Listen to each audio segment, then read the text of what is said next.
The quickest way to fall out of love with Rolex is to buy the wrong first Rolex. Many new collectors assume that more gold, more complication, or more visual drama automatically means better.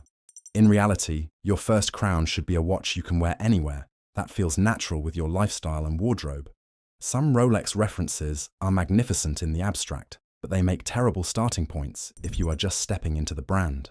Time to get into it. Your earliest pieces from brands like Omega, Seiko, or Tudor may have been versatile all-rounders. The same principle applies here. There is a reason models like the Submariner, Explorer, and Datejust anchor so many serious collections. They are robust, timeless, and surprisingly easy to own. The watches you want to avoid as a newcomer are the ones that shout when they should speak softly or solve problems you do not actually have. They are best appreciated as later acquisitions, once you know your preferences and already have a core rotation in place. Number 1. Day-Date 40 in yellow gold. The Rolex Day-Date 40 in solid yellow gold is the textbook I've made it watch. Fluted bezel, president bracelet, champagne dial. It radiates power in a way few pieces can match, but as a first Rolex, it can be a liability. The full gold construction is heavy on the wrist, exciting at first, and then surprisingly fatiguing during long days.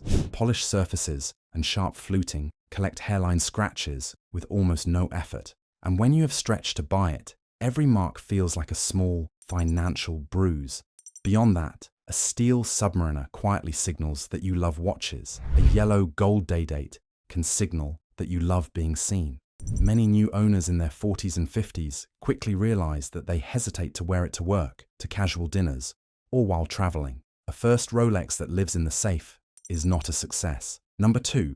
Pearlmaster 39. The Pearlmaster 39 sits at the jewel-like extreme of Rolex design. Sculpted case lines, gemstone bezels, diamond-set dials, and a bracelet that feels more like fine jewelry than a sports watch. All of it is impressive. But as a starting point, it boxes you into a very narrow aesthetic. On the wrist, the Pearlmaster 39 is unapologetically dressy, even in its more subdued configurations. It pairs effortlessly with formal wear, yet looks almost overproduced with a simple polo or casual shirt. For a newcomer who has not yet built a small core of everyday pieces, locking your first major Rolex budget into something so ornamental can feel exciting for a few months and restrictive after a year. And if your tastes drift towards simpler pieces like a Submariner, GMT Master 2, or a clean Datejust, the pool of future buyers who want a jeweled Pearlmaster will always be smaller. Number 3. Yacht-Master 2. The Yacht-Master 2 is an engineering statement. At 44 mm with a regatta countdown chronograph and the sophisticated ring command bezel, it is a testament to what Rolex can do when it builds a specialist instrument. However, as a first Rolex, it is a classic example of letting complication overshadow compatibility. The sheer size and thickness dominate most wrists, fighting shirt cuffs and feeling top-heavy for anyone used to more restrained pieces, like an Omega Speedmaster or a Grand Seiko. The regatta function, while fascinating, is something almost no owner truly needs. Over time, many new collectors find an uncomfortable disconnect between the watch's technical bravado and their actual day-to-day life. That gap often leads to the quiet realization that they would have been happier starting with a simpler, more balanced model like the Submariner Date or an Explorer. If you're enjoying this so far, don't forget to like this video, subscribe to the channel, and tap the bell so you never miss a drop of luxury watch insight. Number 4. Deepsea Sea-Dweller. The Deepsea Sea-Dweller is one of the most extreme modern Rolex references. With its 44 mm case, immense thickness, and depth rating that borders on science fiction, it is a pure tool watch designed for conditions most of us will never see. As an object, it is thrilling. On the wrist, as a first Rolex, it is often exhausting. Jackets snag on it, cuffs refuse to glide over it, and its presence is impossible to ignore. New owners are initially charmed by the sense of indestructibility, but over time, many admit that it simply feels like too much watch for daily life. When you are laying the foundation of a collection, your first Rolex should integrate effortlessly into business, travel, and family time. Starting with the Deepsea is like choosing a track-only car as your first serious vehicle. Impressive, but rarely the right call. Those four models are brilliant pieces of engineering and design, but they illustrate a pattern. When your first Rolex is too heavy, too ornamental, too large, or too specialized, it tends to fight against your real life instead of fitting into it. The next three examples continue that theme in slightly different ways, through complexity, hype, and the seductive charm of vintage. Number 5. Sky-Dweller. The Rolex Sky-Dweller is one of the most mechanically sophisticated watches in the brand's catalogue. Annual calendar, dual time zone, ring command bezel interface. It is a serious piece of horology. As a first Rolex, however, it is often a mismatch on several fronts.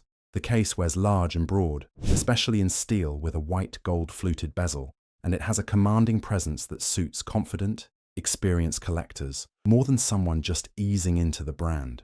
The annual calendar complication, while impressive, brings with it a level of mechanical complexity that is unnecessary for most people's daily routines. Owners coming from simpler pieces, like a Tudor Black Bay or a Seiko Presage, sometimes find themselves oddly stressed about setting and using the Sky-Dweller correctly, rather than simply enjoying the watch. And because it sits at a premium price point, there is less tolerance for it becoming a sometimes watch. As a later acquisition, when you already own a Submariner or Datejust, the Sky-Dweller can be spectacular. As a first step, it can feel like skipping straight to advanced level without learning the basics. Number 6. Cosmograph Daytona in steel. The modern steel Cosmograph Daytona is one of the most coveted Rolex models on the planet, and that alone makes it a dangerous first purchase. Scarcity, long wait lists, and strong secondary prices create a psychological trap for newcomers. If you can somehow get one, it feels like you have beaten the system. But choosing a first Rolex primarily because it is hard to obtain is very different from choosing it because it genuinely suits your life. Chronograph functionality is useful for some, but many owners never use it beyond the occasional timing of pasta or parking meters. The 40mm case is beautifully balanced, but the watch still leans sporty and busy on the dial, especially if you are used to simple three-hand pieces like an Omega Aquaterra or an Explorer. More importantly, when your first Rolex is a Daytona, it can feel less like a personal milestone and more like a financial asset you are afraid to scratch. New collectors sometimes confess that they baby the watch to an extent that removes all joy from ownership, always thinking of resale, always mindful of the market. A first Rolex should feel like something you live in, not a stock ticker on your wrist. Number 7. Vintage Submariner 5513. The Vintage Submariner 5513 is pure romance. Matte dials, creamy tritium lume, elegantly slim cases, and the sense that the watch has already lived a life before it reaches your wrist. For seasoned collectors, it is an object of passion. For someone new to Rolex, it can be a very expensive education. Vintage Rolex is a deep, specialist world. Original dials versus service dials, correct hands, period-appropriate bezel inserts, case thickness, and the presence or absence of paperwork all have powerful effects on value. A newcomer who has spent years buying straightforward modern watches, say an Omega Speedmaster or a modern Grand Seiko, may underestimate how nuanced and unforgiving this terrain is. One wrong case polish, one incorrect dial, one replaced part can mean the difference between a treasured piece and something that seasoned buyers quietly pass on. There are countless stories of first-time Rolex buyers purchasing what they thought was a great deal on a 5513, only to discover later that it was a patchwork of serviced components for a second or third Rolex. Once you have built relationships with trusted dealers and developed your eye, vintage can be magical. As a first crown, it is a gamble you do not need to take. Stepping back, a pattern emerges. Watches like the Day-Date 40, Pearlmaster 39, Yacht-Master 2, Deepsea, Sky-Dweller, Steel Daytona, and a vintage Submariner 5513 are all superb in their own right. But they ask something extra of the owner. Extra confidence, extra knowledge, extra tolerance for weight, thickness, complication, or market volatility. When you are just beginning your journey with Rolex, the smarter move is usually to find a piece that disappears into your life in the best possible way. A Submariner that can go from the office to the ocean, a Datejust that looks at home with a blazer or a t-shirt, an Explorer that feels like an extension of your wrist, rather than a statement piece. Your first Rolex should be the watch you reach for without thinking, not the one you agonize over before leaving the house.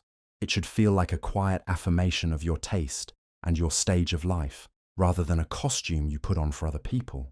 Once that foundation is in place, the door is open. Then, if the day-date's golden glow calls to you, or the sky dweller's complexity intrigues you, or the romance of a vintage Submariner becomes irresistible, you can answer that call from a position of confidence instead of curiosity. The crown will always offer you ways to go bigger, bolder, and more niche. Start with the Rolex that fits you today, and let the more demanding pieces wait their turn. Until next time, stay stylish and stay informed.